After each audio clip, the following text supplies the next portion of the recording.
My phone just ran out of battery and was off for 3 hours. But it made my CEO boyfriend disappear into thin air, not only blocking me on WeChat and phone calls. Even half of the couple's items in our home were taken by him. And all of this was just because he believed he was a stand-in for my childhood friend. Even when I climbed through the window to confront him, he said to me with red eyes, "If it weren't for the small mole on his forehead, identical to my childhood friend's, I wouldn't have given him a second glance." My childhood friend, who had been studying abroad for 5 years, finally returned home. My phone died while I was taking him out for dinner. When I turned it back on, there were over a dozen missed calls from my boyfriend. There was also a WeChat message. "Your white moonlight is back. I'll step aside." I sent a question mark, and a small line of text popped up on the screen. "The other party has enabled friend verification. You are no longer their friend." I stared at the WeChat message my boyfriend sent me, feeling a bit dazed. "Your white moonlight is back. I'll step aside." I sent a question mark. A red exclamation mark appeared next to the message. Below it, a small line of text popped up. "The other party has enabled friend verification. You are no longer their friend." All I did was have dinner with my childhood friend, who returned from abroad, along with my best friend, Julia. My phone died during dinner, and I missed his dozen or so calls.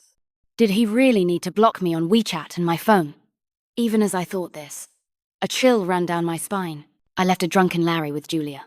Amidst her protests, I grabbed my bag and rushed home. The moment I opened the door, I was stunned.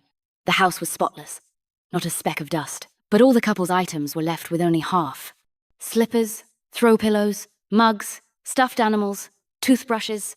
I rushed into the bedroom and found that Jason Smith had also taken his clothes. Even the couple's socks were picked through, leaving only half. I had been out for less than 3 hours, and the whole house looked as if a second person had never lived there. No joke, my boyfriend had vanished into thin air. My liver ached with anger, and I called Jason's secretary. "The CEO has already arranged his affairs for the next month," she told me awkwardly. "As for his specific whereabouts, I'm not sure either." Jason was usually so calm and composed. How could he suddenly lose his mind and do something like this? And White Moonlight, what kind of melodramatic romance was a perfectly good CEO playing at? Did he really think he was starring in an idol drama? He didn't have many friends. In his life, besides work, there was only me. I thought for a moment, and in such a short time, there was only one place he was most likely to go. I drove to the villa where Jason used to live. Sure enough, I saw Jason watering flowers in the yard. The sunlight streamed down, surrounded by flowers, making his face even more handsome. But I wasn't in the mood to appreciate it. I walked up to him angrily and called his name. He was staring blankly at the flower bed, and when he looked up and saw me, a hint of surprise flashed in his eyes. "You've cleaned everything up, blocked me on WeChat and phone, and stopped going to the company. What do you want?" God knows how scared I was when I couldn't reach him. Jason averted his gaze and answered irrelevantly. "He's back. Why are you still looking for me?" "Who?" A ridiculous guess flashed through my mind, and I asked him incredulously. "Larry?" Jason pursed his lips and said nothing. I was thunderstruck, speechless for a moment. Jason glanced at me and turned to walk into the house. I quickly grabbed his hand. "Larry and I are just good friends. I don't like him at all." Jason drooped his eyelids, clearly not believing me. "Why don't you believe me?" I was dying of anxiety. "I don't have any feelings for him, Jason." I was squatting outside Jason's villa, pulling weeds. Just a moment ago, in a fit of emotion, I blurted out, "If something was going to happen between us, it would have already. What's it to you?" Then I watched as the villa's front door slammed shut in my face. I couldn't understand why Jason thought I liked Larry, or even why he thought he was a stand-in. Yes, Jason wasn't just playing out an old-fashioned romance, but a stand-in trope. He frowned, his eyes red, and said to me, "If it weren't for this small mole on my forehead, almost identical to Larry's, you wouldn't have even noticed me." My handsome, wealthy boyfriend, from the day I started pursuing him, had cast himself in the role of a stand-in. So, did that make me the scumbag protagonist? Two-timing? I was completely speechless. I had no idea Larry even had a mole on his forehead. I pursued Jason because I saw him at my father's company and fell in love at first sight with this young man with clear, handsome features. Later, I found out he was actually my father's business partner. which made me even more convinced he was my type. After that, I bombarded him with messages, and sending flowers was just the norm. I would even stake out his company building hours in advance, just to invite him to dinner. At first, he was very cold towards me. Later, he was neither cold nor hot, neither explicitly refusing nor agreeing to anything. I'm not someone without a temper either. One time, during dinner, I confronted him. I've never chased anyone like this before. Are you going to agree or not? Give me a straight answer. What's the point of stringing me along like this? I had never experienced such a grievance in my life, and as I spoke, tears started to fall. For the first time, Jason looked flustered. He clumsily came forward to wipe away my tears, but I suddenly grabbed his hand, my eyes still misty with tears, and smiled at him. This means you agree. After that day, we officially started dating. It was only after we got together that I realized how incredibly boring Jason's life was. Sometimes he wouldn't even go home for a week, eating and sleeping at the company, with nothing but work in his life. It took me 5 years to forcefully squeeze my way into his world. Now tell me, I knocked on the wrong door from the start. I can't accept that. If I can't use the door, I'll climb through the window. In high school, I climbed over the school wall.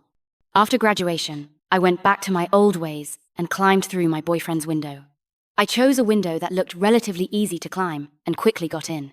Although Jason and I had been together for 5 years, this was my first time in this room. He had always kept it locked before. I examined the furnishings in the room and was caught off guard by a row of trophies on the wall that dazzled my eyes. I leaned in closer and saw that several of them had King Song High School written on them. Isn't that my high school? I was puzzled and wanted to observe my surroundings further, but the room door suddenly burst open with a bang. Jason looked at me with a furious expression. I smiled. Hi. Getting bolder, are we? Daring to climb through windows now? Jason's voice was full of fire, about to scorch me. What if you fell? I patted my chest to reassure him. I have experience. I won't fall. After all, every time I was late in high school, I climbed over the wall, so I was already very familiar with it. But Jason seemed to have seen through my thoughts and mercilessly exposed me. How tall was the school wall? How tall is this? This is the 2nd floor. I noticed the word school in Jason's speech. You went to Ching Song High School? I interrupted him. Jason was cut off, and his face suddenly changed. He looked a bit annoyed and a bit regretful. I had mentioned to him more than once that I went to Ching Song High School, but Jason had never mentioned to me that he also attended that school. We were about the same age, so we might even have been in the same grade. So why would he hide it from me?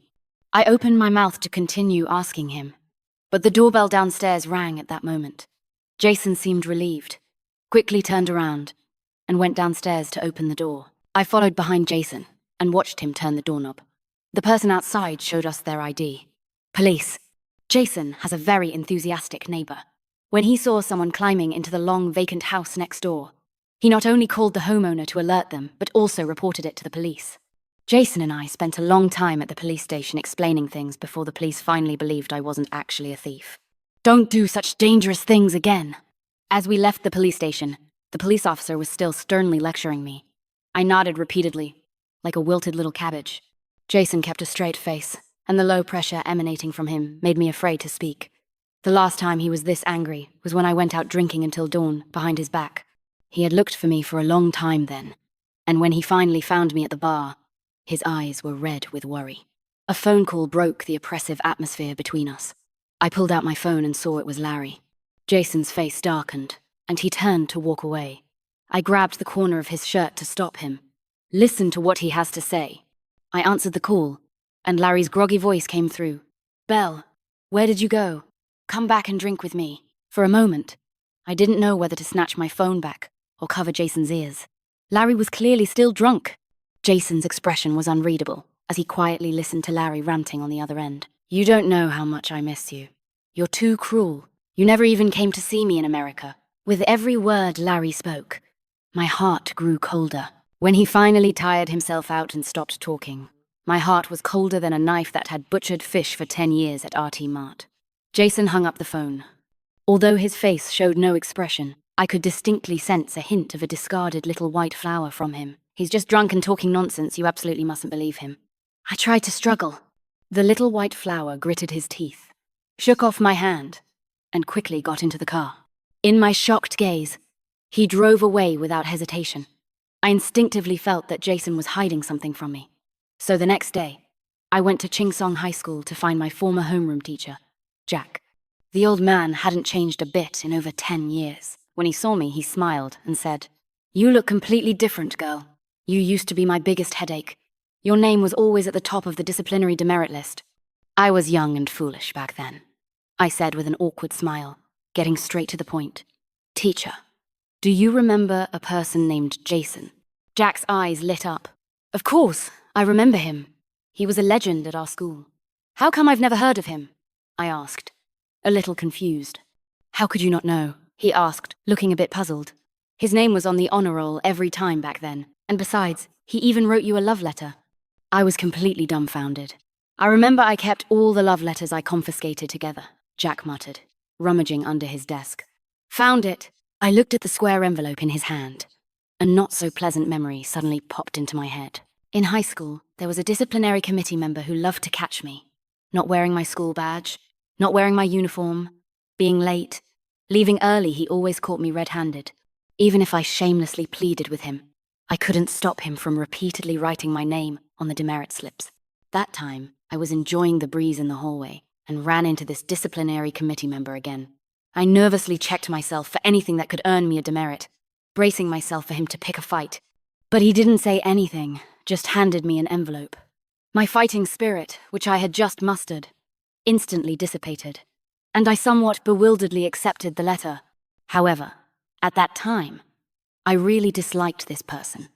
So even though I took the letter, I never actually opened it. I remember I probably just casually shoved it into my desk, and I have no recollection of when it went missing afterward. "Since you're here today, I'll give it back to you." Jack handed me the envelope again. I took it with mixed feelings. My boyfriend had a crush on me in high school, and my boyfriend was the person I disliked the most in high school. I don't know which of these two things shocked me more. I only knew that I was still a bit dazed when I got home. I tremblingly opened the envelope and began to read. "Isabel, hello. I'm Jason from Class 4, and I think you're cute. The results of this monthly exam come out on Friday. If I am still the first in my grade this exam, can I invite you to the Botanical Garden at 8 a.m. on Saturday?" There were only a few short sentences on it, but I watched it with my chin propped up for a long time. What was I doing that Saturday? I can't remember anymore. On weekends in high school, I most likely hung out with Larry and Julia. The three of us grew up together, and we always ended up in trouble together. We were rebellious in high school and did a lot of foolish things. What was Jason doing then? Perhaps he chose the safest option. After all, getting first place was really easy for him. Then, on Saturday morning, he waited for me at the Botanical Garden gate with full anticipation. But I never showed up, and he left disappointed. He might even have run into me and Larry loitering on the street. I've always been carefree and never regretted anything in my life. But now, a feeling akin to regret suddenly rises within me. What if, and I mean if, I had opened that letter back then? What would have been the outcome? Jack also told me a lot about Jason. He said Jason was a bit reclusive in high school, didn't have many friends, and only knew how to study all day. So, the fact that he wrote a love letter to a girl truly surprised all the teachers, especially since the object of his affection was a problem student, like me, someone he had absolutely nothing in common with. I asked Jack how he got the letter. He thought for a long time. "I just remember someone handed it to me. I went to Jason's villa again to find him, but I didn't see him. I still couldn't reach Jason by phone, and I was still blocked on WeChat." I was annoyed, and then Larry called again, just to rub salt in the wound. I snapped. "What do you want?" But the person opposite still looked innocent, smiling and saying, "What's wrong, Belle? My boyfriend is mad at me because of what you said yesterday." I wished I could chew him up and swallow him. What did I say? What's the point of keeping a man who gets mad at his girlfriend over something like that? And you even chased after him back then. Belle, listen to my advice. You don't need a man like that. Larry, I interrupted him, speaking slowly. How do you know I was the one who chased him? I had chased Jason for a long time back then and never caught him. I felt embarrassed, so even after we got together, I never told anyone that I was the one who chased Jason. Not even Julia knew. So, how did Larry know? Larry was silent for a long time. And when he spoke again, his voice was a little hoarse. Belle, Actually, you weren't that drunk yesterday, were you? My feet felt cold, and I subconsciously clutched my phone tightly. You know what you said. Thinking about it carefully, Larry's alcohol tolerance wasn't that bad at all. How could he still be so drunk after such a long time? So everything was... You did it on purpose? I asked what was on my mind directly. Larry sighed and was about to speak, but I hung up the phone directly. I didn't want to hear his affirmative answer. It would make me feel like my friendship was a joke. I felt bad, and the situation at home also looked terrible, so I simply went straight to Julia's. It's been a week, and your boyfriend still hasn't been found. Julia sat next to me. It was fine until she said that, and then I pouted, about to cry. Woo-woo! I threw myself into her arms. He really hasn't contacted me for a whole week. How could he be like this? He won't even listen to my explanation. And that rotten durian, rotten banana, Larry. Why does he have to come and sow discord between me and my boyfriend? Julia, annoyed by my incessant complaining, slapped me on the head. If you can't find a boyfriend, go find one. If Larry did something wrong, go settle the score with him. The slap jolted me into realization. I immediately hailed a taxi to Jason's company. I had been to his company many times before. Each time, it was to drag Anjaban Jason home to rest. If he didn't leave, I wouldn't either. I'd just curl up on the sofa in his office and wait for him. Later, he felt bad for me and didn't want me to keep running back and forth. So he started actively reducing his overtime. It had been a long time since he'd spent the night at the company. Sister Belle, the receptionist girl greeted me excitedly, then lowered her voice and asked, Did you have a fight with the big boss? The big boss has been living at the company for a week. I smiled at her. Isn't that why I'm here? To coax him. Jason's life was too simple. So simple that he only had a few places to hide from people. I pushed open his office door with force. Jason didn't even look up, frowning. Knock before entering. I stood in the doorway, hands on my hips, not moving. He looked up, and when he saw it was me, his brows relaxed for a moment, but then quickly furrowed again. Why are you here? I took 2 steps at a time, came before him, and kissed him fiercely on the lips. I wasn't idle during my stay at Julia's. I read several CEO romance novels back to back. The most effective trick for the domineering CEO to win back his wife in those books was a forceful kiss. Recalling the scenes from the books, I pondered, and then lightly bit Jason's lips. Jason's hand, which had been loosely resting on my waist, suddenly tightened. My heart leaped with joy, thinking, it's working. The next second, Jason grabbed my waist and pushed me off him. Belle. Jason's eyes, earlobes, and lips were all flushed red. He turned his head, refusing to meet my gaze, his voice trembling. Don't do that. Jason! I wanted to crack open his head to see what was inside. I've only ever liked you. Jason's eyelashes fluttered, but he said nothing. I took a deep breath. You liked me in high school? Jason's eyes widened at this, and he finally looked at me. How did you? I never even opened the love letters you gave me back then, so I didn't intentionally stand you up. I know what I did was wrong, but you were always hounding me back then, so why would I want to read your letters? As I spoke, I actually felt like crying, completely losing the assertive demeanor from my earlier forceful kiss. I'm pursuing you because I like you. It has nothing to do with anything else. Why won't you believe me? After 5 years of being together, 5 years of companionship, how can you not believe that I like you? Jason hadn't even reacted before my tears startled him. He carefully pulled me into his arms and gently wiped away my tears. Don't cry, Belle. The emotions I had suppressed for so long suddenly erupted, and I pounded his chest hard. I'm going to cry. I like you so much, and this is how you treat me. As soon as I said that, I suddenly felt a chill on the top of my head. I looked up and saw that Jason's eyes were also filled with tears. Belle, it's not that I don't want to believe. Jason pressed my raised head back into his embrace, not letting me see him. It's that I don't dare to believe. 10 years ago, I couldn't even get you to look at me twice. So how could I dare to hope for your affection 10 years later? In high school, you and Larry were inseparable, and the first time you messaged me was right after he went abroad. I broke free from his embrace, somewhat roughly wiping away all his tears. So you're really willing to just leave me like this? I'm not willing, Jason said sullenly, head bowed. You seemed pretty willing to me. I pinched his cheek. You ran so fast, as if you were afraid I'd find you. Actually, in a few more days, I wouldn't have been able to resist looking for you, Jason said, a little embarrassed. Even if you still thought I liked Larry. Hearing Jason's affirmative tone, I burst out laughing. Then I composed myself, straightened my face, and pushed Jason away. The expression on his face was bewildered. He was probably wondering why I had suddenly changed my attitude. We've been together for 5 years, right? I asked him, arms crossed. Jason nodded. Have I ever treated you badly in these 5 years? Jason shook his head again. Then why do you think I don't like you, but like Larry? Have I ever crossed any lines with him? Jason seemed to realize something, and reached out to grab me. I stepped back, avoiding his hand. You don't trust me at all, and you were just going to leave without a word. I grew angrier as I spoke. Jason, do you think you're being very understanding? No. Jason panicked. Belle, what does my love mean to you? What do I mean to you? I wiped away my tears and walked out. You think about it yourself. Oh, for heaven's sake, why are you still staying at my place? Julia was exasperated by my bothering her. I scrolled through the apology messages Jason had sent me over the past few days. I don't want to go home.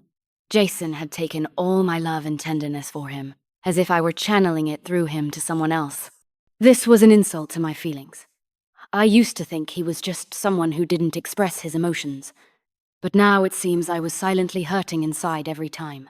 I angrily turned off my phone. He deserved it. What about Larry? He's been asking about you these past few days. Julia gossiped with righteous indignation. What did he do to make you so angry? Just hearing that name gave me a headache. Hey, he invited us both to dinner. Julia got excited. He said you blocked him and asked me to invite you along. Do you want to go? Yes. I need to clear some things up. Larry booked my favorite restaurant. He was sitting in the private room, looking a bit down, but his eyes lit up when he saw Julia and me. Belle, he said excitedly. I thought you weren't coming. I'm still here. Do you only see Belle? Julia's playful remark instantly made the atmosphere awkward. I kept a straight face, ignored the chair Larry pulled out for me, and found a seat for myself. Even Julia, as oblivious as she was, noticed the tension between us. What's wrong with you two? Julia asked, puzzled. Are you really serious? Larry chuckled twice. I was out of line with my jokes, and her boyfriend misunderstood. I stared into Larry's eyes. Was it really just a joke? Some problems only become apparent after a period of calm. Belle, what do you mean by that? Larry twitched the corner of his mouth, speaking with difficulty. Don't you know what I mean? Let me help you recall, I said mercilessly. Do you remember that love letter from 10 years ago? Larry was still pretending to be ignorant. What love letter? But the surprise that flashed in his eyes didn't escape mine. I ignored him and continued to speak to myself. Jack said someone gave him this letter. I thought and thought. And besides, you taking this letter from my desk, no one else would have done this. Larry's face went pale the moment I mentioned Jack. How did Jason know when you were going abroad? I never told him. Larry, is there anything else you're hiding from me? He was silent for a long time before speaking. I just couldn't accept it. What? I didn't understand at first. I was the one who was always by your side. Larry suddenly became agitated. Why did he come out on top? He's just a coward who only dares to write letters. I'm the one who should be by your side. His tone of voice softened. Belle, I've always liked you. I didn't appreciate it. And sneered. He's a coward. What about you? You say you like me, but you only play tricks behind my back? Who I should be with has nothing to do with you.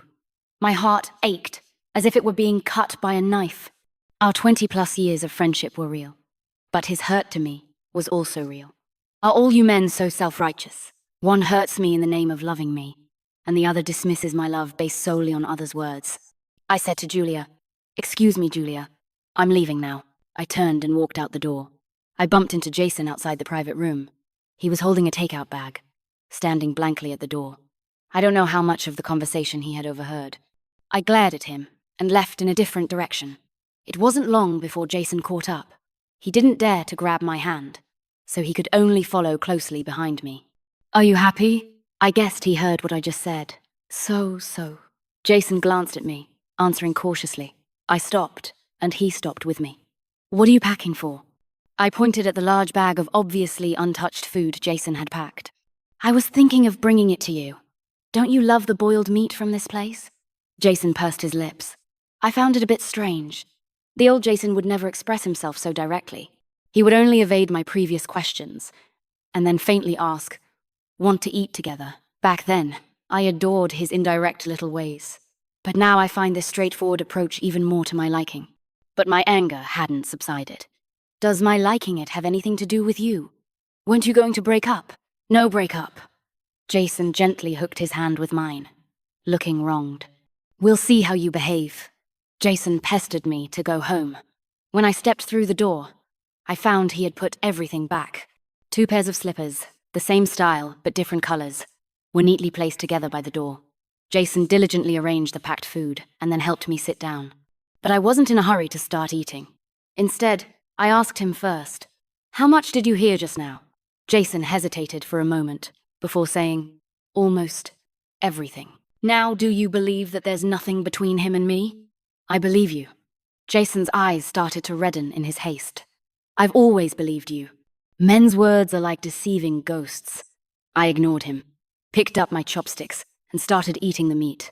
I was starving after all that talking. After dinner, I asked Jason to take me back to Julia's house. Jason looked at me, and I looked back at him, smiling slightly. I haven't forgiven you yet. Julia pounced on me as soon as she saw me. You need to explain everything to me. Larry also left after I did. Julia was left alone with a table full of food, having watched a scene unfold without understanding the whole story, and couldn't even enjoy her meal. I talked to Julia for a long time, and she listened with great interest, finishing a whole bag of sunflower seeds. Don't you think those two are really annoying? I asked her, seeking agreement. But Julia was thoughtful. Actually, I also have some memories about that letter. That day after PE class, Larry went to your desk to look for paper, and then he found a white envelope. He put it back then, and he's been distracted ever since. I wasn't surprised and nodded, but Julia continued. That weekend he also asked you to go to the botanical garden, and he was fine after he came back. I was still angry that he didn't invite me along. That's what made me freeze. I remembered it too. Once, Larry asked me out on a Saturday, to a place we'd never normally consider, like the botanical garden. When I got there, I realized it was just me and not Julia, which made it even stranger. But he told me Julia had other things to do, so I didn't think much of it. That is to say, Jason really did see me and Larry go to the botanical garden that day. This time, I just happened to find out. When I didn't know, did more similar things happen?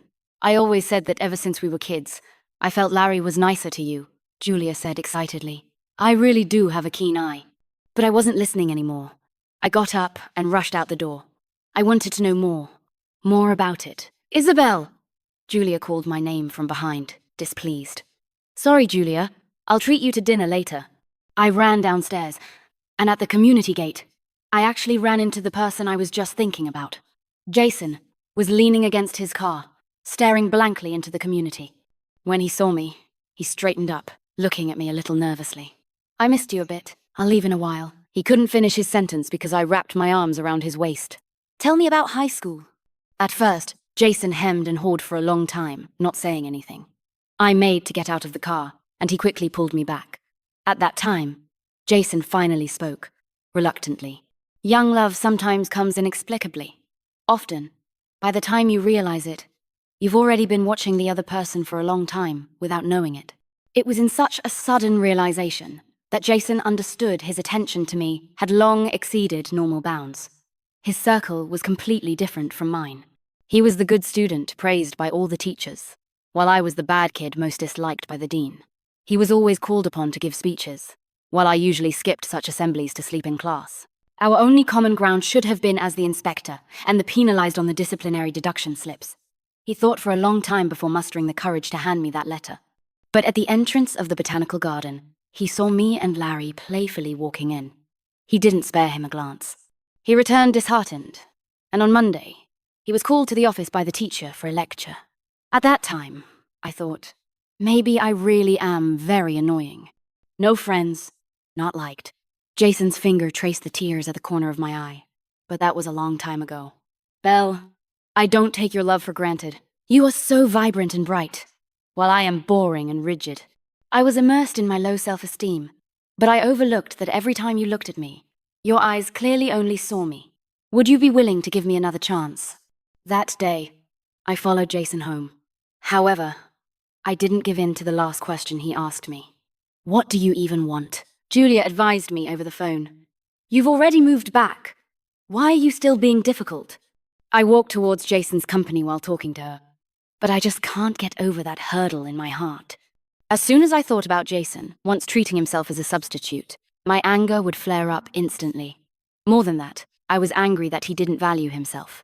If it weren't for my dad asking me to deliver documents this time, I wouldn't have come to find him. I hung up the phone just before reaching the entrance. I actually caught a glimpse of Jason and Larry entering a coffee shop downstairs together. Fearing Larry was up to something again, I quickly and stealthily followed them in. I hadn't seen Larry in a long time, and he still looked as lifeless as before. You win, he said to Jason with a bitter smile. Belle is yours. Jason didn't say anything. To be honest with you, all the messages I sent you before were made up by me. Belle has never traveled alone with me, nor has she celebrated my birthday right on time. And she certainly hasn't specifically learned to cook for me. I've lied to you for 10 years, almost even convincing myself. I pondered over what he said. Traveling alone? Every time I traveled with him, Julia was there. Celebrating birthdays right on time, only if sending a red packet after seeing his moments counts. Learning to cook? It was clearly because I had a whim and enrolled in a cooking class myself. Once I figured it out, I wanted to hit him over the head with the bag I was carrying. I'm Jason's? Screw you! Belle isn't mine, Jason suddenly said, making me stop dead in my tracks. She only belongs to herself. If I were you, I'd boldly pursue it, instead of constantly deceiving myself. He seemed reluctant to say more, and after speaking, he stood up to leave. As he turned, he came face to face with the bag I was still holding in midair. I took the opportunity to hand the bag to Jason. Then I stepped forward and sharply slapped Larry. For all these years, I've truly been blind, being friends with someone like you. I think Larry is sick. He says he loves me, but I haven't seen much evidence of it. Instead, he treats me like an object to be fought over. I thoroughly cursed him out, then splashed a cup of coffee on him, and pulled Jason away from the battlefield. I rolled my eyes at him. Why didn't you tell me? How could he have been in contact with Larry all this time? Especially since that lunatic had been sending him fabricated stories. Jason's eyelashes fluttered slightly, and he honestly confessed. I didn't want to affect your relationship because of me. Staying in touch with him was the only way I could see how you were doing. That sentence successfully made my heart skip a beat. I tentatively asked Jason, You've been watching me all this time? A helpless smile played on his lips. I don't know why, but I just couldn't forget you. Then when I met you at my dad's company, I said, shocked. I knew about that beforehand too. At the time, I worked my heart out, just wanting to make the company qualified enough to collaborate with your father. Jason rubbed his nose, a little embarrassed. I thought I'd try my luck. What I thought was our first meeting wasn't our first meeting, but a reunion across time. What I thought was a reunion wasn't a reunion, but a long-planned approach. Jason spent his college and entrepreneurial years relying on the fake, sweet daily updates Larry sent him. It wasn't until Larry went abroad that he dared to piece together the courage that had been shattered in high school and take another step closer to me. He seemed to love me more than I had imagined. Are you stupid? I threw myself into his arms. If you liked me, you should have come to find me. So many years wasted for nothing. Tears flowed out again, unbidden. Jason held me tightly in his arms. At least I'm by your side now. That was enough for me. Isabel, to me, was the meaning of life.